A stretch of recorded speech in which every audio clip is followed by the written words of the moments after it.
Hey, this is Rachel over at Moonlight Library, and I've been gone for about a month. Where have I been? I don't know, traveling the galaxy, out and about, doing things. Yeah. Okay, I'm here now though. Am I? Am I really here? Anyways, this is my July wrap up. We're not a week into August, so we're fine. I'm gonna act really awkward right now. That's fine. But I'm back. So here we go. I had a little bit of a reading slump. I read 6 books this month, so I don't know, 7? 6. I don't know if you actually call that a reading slump, but it felt like one to me. It was just one of those months where I enjoyed everything I read. Like the lowest I gave was a 3. I gave maybe like 2 3s. So first we'll talk about my favorite book. I read 3 books and 3 graphic novels, one of which is a manga. We'll talk about the books and then we'll talk about the graphic novels. And I'll go in highest to lowest order for both because let's make structure happen. Because my life's been so unstructured lately. I will create structure somewhere. And this is it. I got confused. I'm reaching for the books. Oh, all my books were Book of the Month books. I've been trying to catch up on reading these because I buy all these Book of the Month books and then I don't read them. But here I am finally reading a lot of them. And I'm seeing my shelves are like getting more and more on there than like my red shelf. And it feels good because I want to read these books. I'm buying them because I want to read them. I'm not affiliated with them. I'm just talking. Anywho, here is the first book and the best book I've read all month. And that is Project Hail Mary by Andy Weir. I almost said Hail Mary Project. In my head, I keep wanting to say Hail Mary Project. I read The Martian by Andy Weir a long time ago. And it's actually right here. It was like one of my favorite books. It was a book that I was obsessed with. So obviously when he came out with this one, I never read his other one, Armada or whatever. I heard it wasn't good. But when he came out with this one, I was like so hyped and so psyched. And I finally got around to reading it and I loved it as much as I thought I would. I'm not going to give you any spoilers. It all opens up with this man you find out pretty soon he's on a spaceship or something. Like and all of his crewmates are dead and he has amnesia and he's like, what's going on? And then as pieces fall into place, it's crazy, it's wild, it's very like puzzle like in ways, like him trying to figure things out, remembering his past, and oh my god, just some of the stuff in here, like I was crying like a baby. I loved the main character. I loved everything going on. I don't know. And the way that Andy Weir writes sci-fi, where it's like he has some like funny zing to it, but he's also very like he like articulate. It's not the right word. He explains science in such a way that it's fun to read, and I feel like I'm learning but enjoying a plot at the same time. And space stuff is some of my favorite. So definitely going to be reading more sci-fi because I think this put me on a little kick where I'm going to be looking for some sci-fi, which I still haven't read any more sci-fi since this. So, you know, I thought I was on a kick. But do you know what I have been doing? Which is funny because they bring it up in here. I've been watching Star Trek Next Generation. Just started it. I'm on season 4.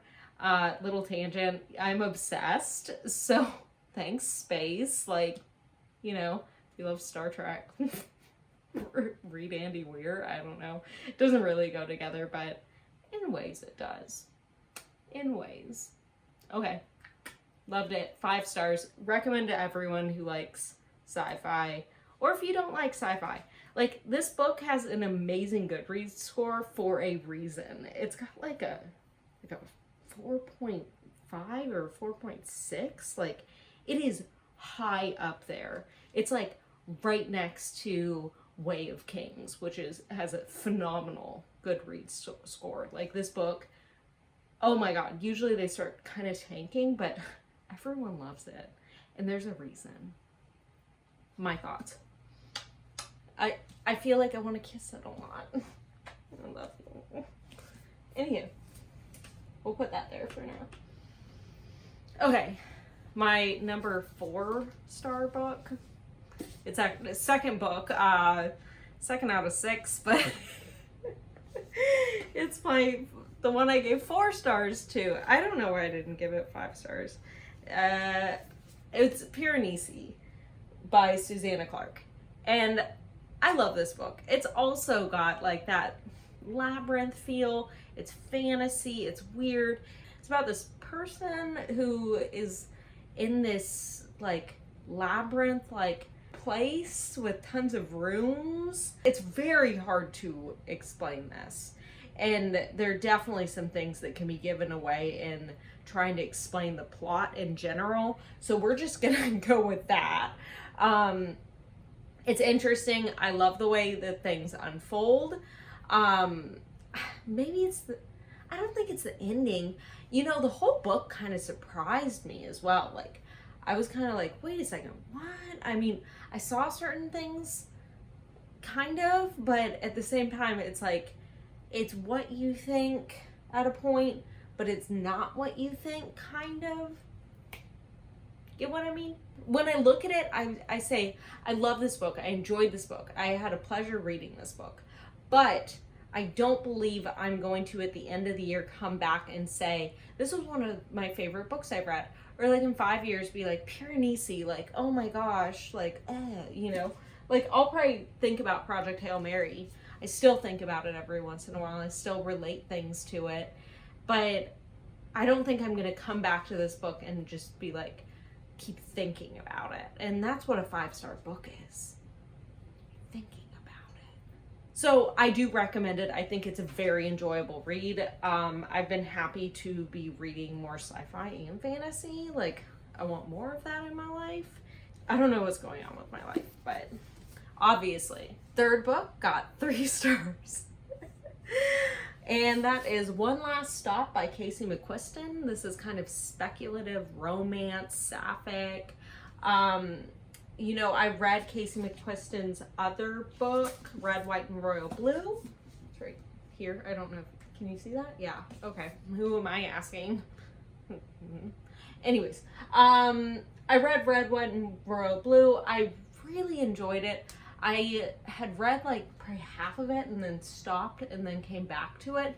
And that's kind of what happened to this one too, is I read some of it and I was like interested, but I put it down. And eventually I came back and I was like, okay, like I started this at probably in the beginning of June and then didn't finish it until the end of July. Kind of bad sign. But the same thing happened with Red, White, and Royal Blue. It's just, I like that one more than this.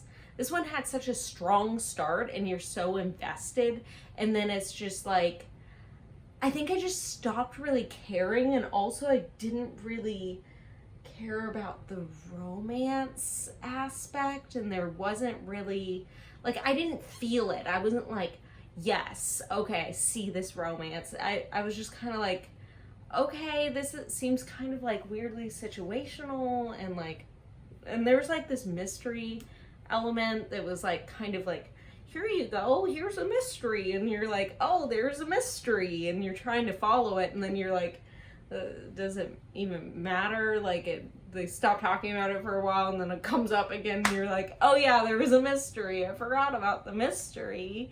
So that's why I got a 3, because it was good, it just wasn't great, and I didn't love it forever and ever. Will I come back and think about this one? Most likely not. That's about it. So, will this fit? Very tight. I probably shouldn't leave it like that. Whatever. Okay, so we're gonna do the last book I actually have, which is a graphic novel. And that one is SuperMutant Magic Academy. Jillian Tamaki wrote this one. I love Jillian Tamaki. Jillian Tamaki also did Skim. She worked on this one summer with her sister, Mariko Tamaki. But this one is kind of like each like page is a different like story panel. And they're interesting, they're insightful, they're funny, they're weird, they kind of grow along each other, so you start to get to know the characters, and by the end things start kind of coming together, but each like page is a different piece. It doesn't really like flow along. It's kind of episodic in a way, like for each page. It took me a while to get into this one. I know I picked up years ago, and I read probably the first like 20 pages and was like, nah, I'm not gonna read this. And then I was like, you know what? No, I'm gonna sit down, I'm gonna read this whole thing, because it's kind of hard when you're reading something and there's no actual like structural plot to it, and you're just like, there's like 250 mini things in it. But I gave it a 4 because I was like, a lot of these really fucking hit. I was like, these were so good. Like, and the way it came together at the end was just like phenomenal. I was like, did not see that coming. It would come together like that. Not like there's something that happens and I didn't see it coming. Like, you don't see anything coming. Anyways, it's like a magic academy. So like weird things happen, you know, and like people are strange. I don't know how to... There's this one boy who's like Infinite Boy. I don't even remember his name. One of the main characters has cat ears.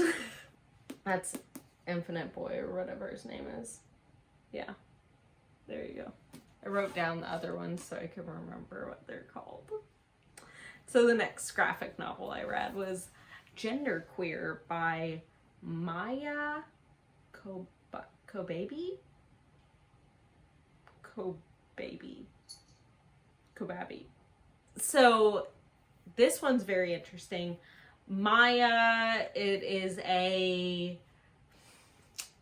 a memoir, a graphic memoir about Maia growing up and discovering E's gender and gender identity, and figuring out what gender identity is and how like you can like be born one way and like not feel that way. And it sheds a lot of light on different things. Very interesting, very informative. Also just like different perspective on gender identity than I have read before, even having read non-binary gender identity things, and like also like asexual and everything. So I was just like really blown away by the whole story. I read it in one sitting. It was so easy to read. And Maia did a wonderful job illustrating the whole thing. I say read it if you're interested, because it goes through Maia's birth until Maia's like in your 20s. Yeah. Give it a read. The last one, that was 4 stars. And the last one is gonna be my 3-star one, which I don't know, I feel bad giving it 3 stars, but I did it. It's called So I'm a Spider, So What? So I'm a Spider, So What? It's by Asahiro Kakashi. And this one is about this teenage girl who wakes up and she's a spider in like a video game. It's a manga and it's super weird. So you're like kind of discovering what's going on with her. So a lot of game-like features pop up where she's like identifying things. She doesn't remember her name, but she's identifying herself. She's a spider and she has to like eat, you know, other spiders because she's only around spiders at first. And we don't really know what's going on or why she's in this video game and why she's a spider. And she's like, but like she levels up and stuff. It's so weird. I think I gave it a 3 because I wasn't like extremely impacted by this. I was just like, this was really strange. That was my experience of that, was like, this was a strange thing that I experienced. Yeah. My cat's trying to get behind my books behind me on the shelf. It's not working. I should probably sign off from YouTube for tonight.